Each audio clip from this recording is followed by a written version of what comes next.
Semaine 1, jour 5. Bonjour et bienvenue à notre série d'études méditatives Dieu au quotidien sur la lettre de Paul aux Romains. Aujourd'hui, nous examinons ensemble le chapitre 1, les versets 24 à 32. Vous vous souvenez peut-être qu'hier, nous avons commencé à examiner les remarques de l'apôtre Paul pour les conséquences dévastatrices du péché dans nos vies. Nous avons terminé en parlant du choix que certains d'entre nous font d'échanger la vérité de Dieu contre des choses, contre des objets.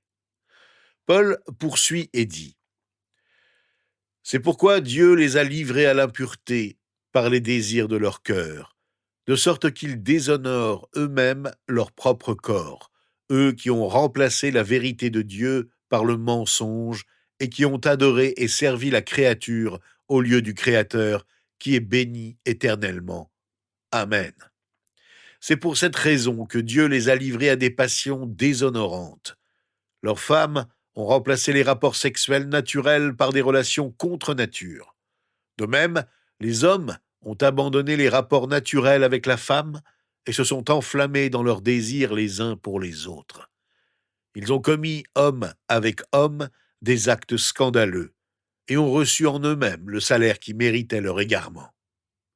Comme ils n'ont pas jugé bon de connaître Dieu, Dieu les a livrés à leur intelligence déréglée, de sorte qu'ils commettent des actes indignes.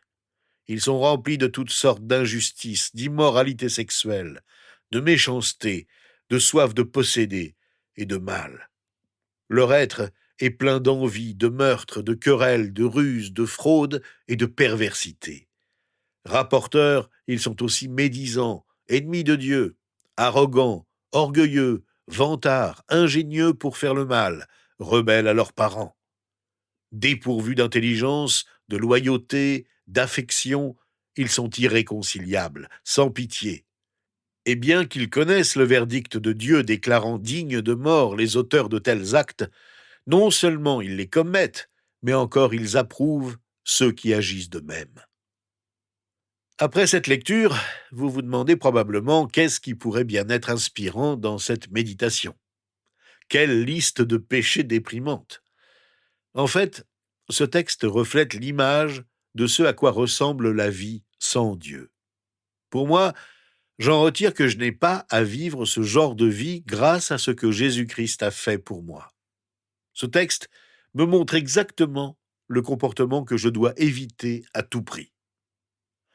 À quoi ressemble la vie sans Dieu? Nous vivons dans une culture qui qualifie souvent l'immoral de morale, et beaucoup vivent sans aucune morale. Si vous vous inspirez des magazines d'information, des réseaux sociaux, des sondages d'opinion publique, des émissions de radio ou de télévision, la confusion sera totale. Mais pourtant, le message de Dieu est clair. Les versets que nous venons de lire le montrent. La question clé à laquelle nous devons tous répondre est celle-ci. À qui vais-je faire confiance? Vais-je faire confiance aux sondages d'opinion ou à Dieu? Vais-je faire confiance à ce que je ressens ou à ce que Dieu dit?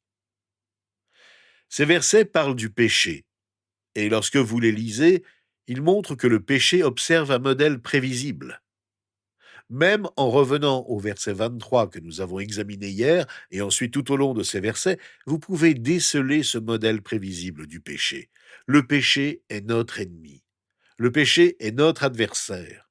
Et il est bon de comprendre les modèles habituels de votre ennemi. Paul revient régulièrement sur ce modèle de péché. Vous découvrez 3 choses spécifiques lorsque vous parcourez ce passage. Vous voyez, la première chose qui se produit dans ce modèle est que nous ignorons Dieu et ne tenons donc pas compte de lui. Ce n'est pas comme si nous ne savions rien de Dieu. Paul dit encore et répète « Nous savons des choses sur Dieu. Nous pouvons le voir dans la création, nous pouvons le voir dans sa vérité. C'est que nous décidons de ne pas prendre en compte ce que nous savons. » En fait, Paul nous rappelle même que nous ignorons Dieu lorsque nous ne le remercions pas, lorsque nous ne le louons pas.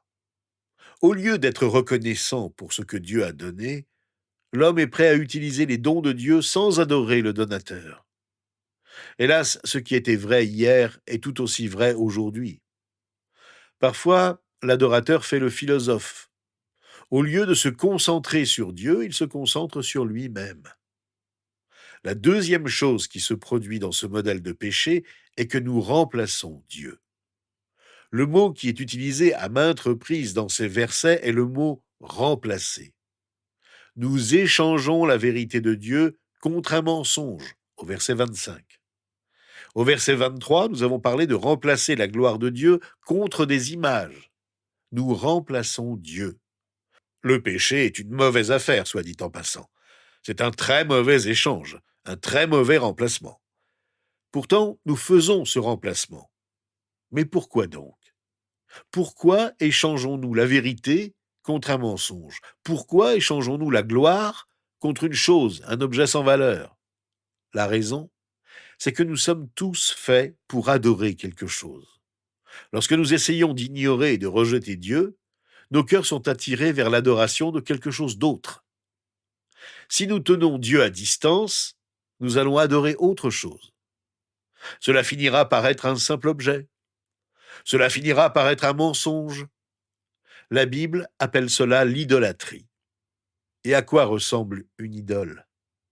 Nous gardons à l'esprit la vieille image d'une sorte d'idole en pierre, la figure d'une personne, mais une idole peut aussi ressembler à votre voiture, ou à votre sac de golf, ou à votre lieu de vacances préféré, ou à une récompense que vous avez recherchée toute votre vie. Certaines de ces choses ne sont pas forcément des idoles, mais elles peuvent le devenir. Quelqu'un a dit qu'il existe un paganisme sauvage et un paganisme cultivé.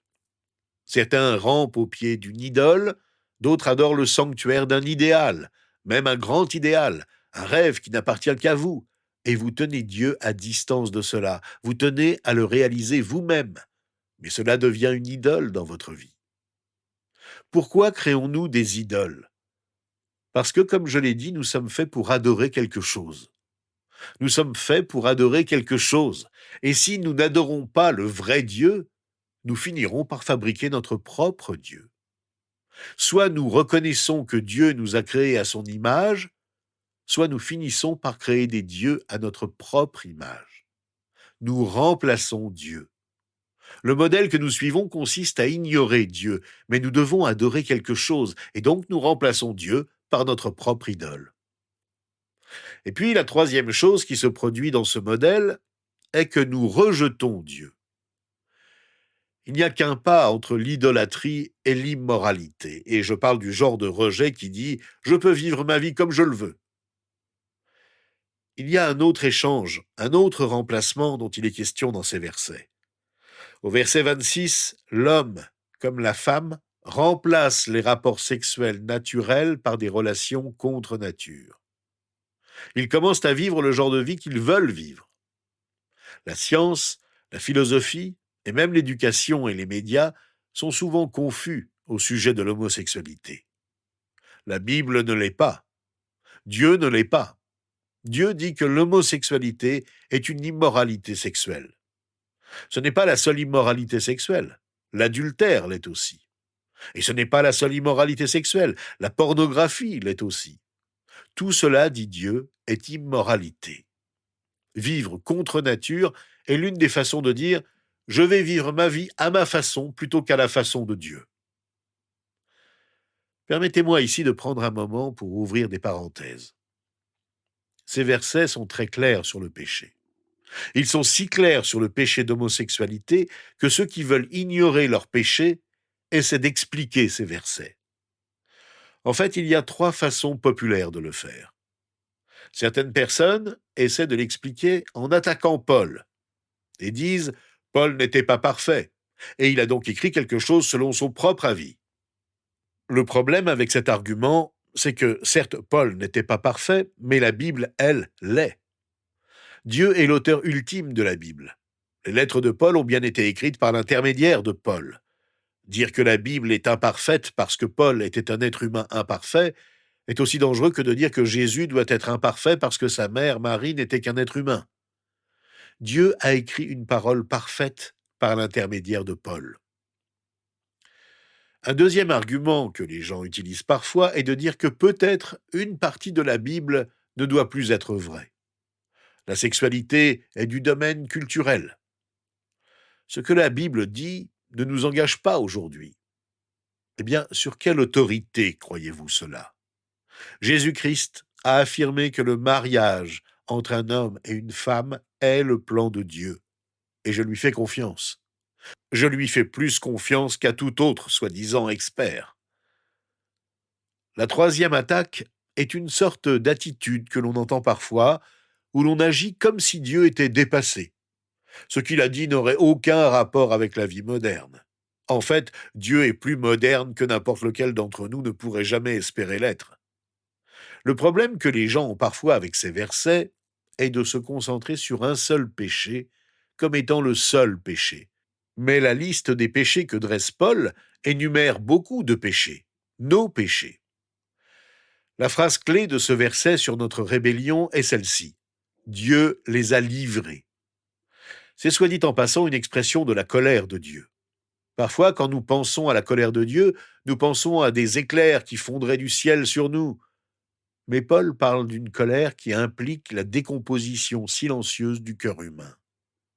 En livrant à l'impureté ceux qui le rejettent, Dieu leur dit « Faites donc ce que vous voulez ». C'est l'une des expressions les plus hautes et les plus profondes de son jugement. Et l'une des manières les plus déprimantes par lesquelles la colère de Dieu se révèle, c'est de nous priver de son influence et de sa protection.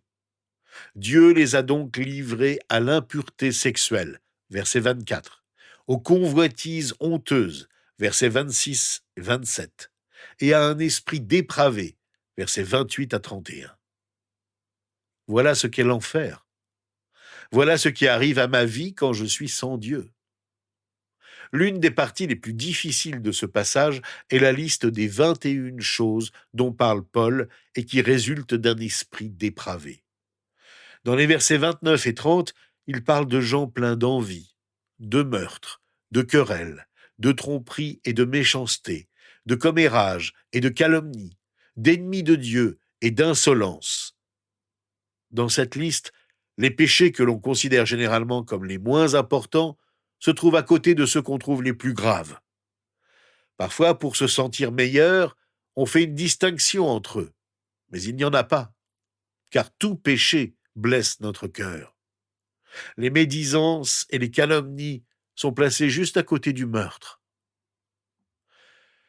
Alors que nous arrivons à la fin de notre étude du premier chapitre de la lettre aux Romains, qu'allez-vous faire? Il y est question de mon péché, du mal que nous faisons aux autres et à Dieu. Comment devrions-nous réagir? Eh bien, bizarrement peut-être, je dirais que ce que vous devez faire, c'est célébrer. Oui, célébrer Dieu, parce que vous avez échappé à sa colère par Jésus-Christ. Refusez d'excuser votre péché, mais célébrez en vivant le genre de vie que Dieu veut vous faire vivre. Célébrez sachant que Dieu peut briser le modèle du péché dans votre vie. Célébrez en prenant conscience que vous pouvez vivre une vie qui encourage les autres à ne pas pécher.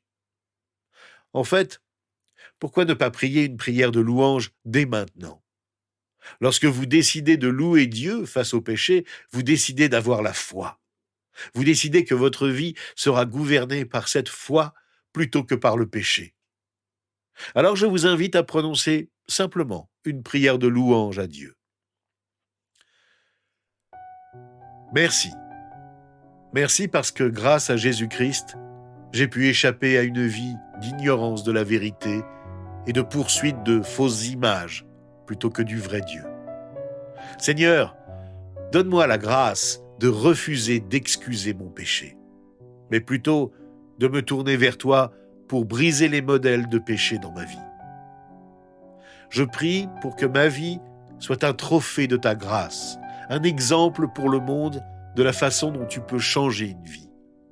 Et je prie cela au nom de Jésus. Amen. Dans notre prochaine méditation, nous allons commencer à examiner le chapitre 2 de la lettre aux Romains. Nous prendrons 5 jours ensemble pour parcourir ce chapitre et découvrir la vérité qu'il contient pour nos vies. Mais avant, je vais vous offrir un mot d'espoir et d'encouragement.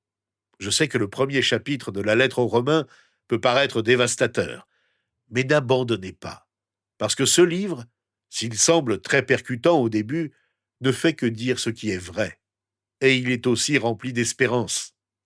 La même vérité percutante sur le péché se reflète également dans la vérité percutante sur l'espérance, sur la croissance de Dieu dans nos vies, sur la différence que l'Esprit opère dans nos vies.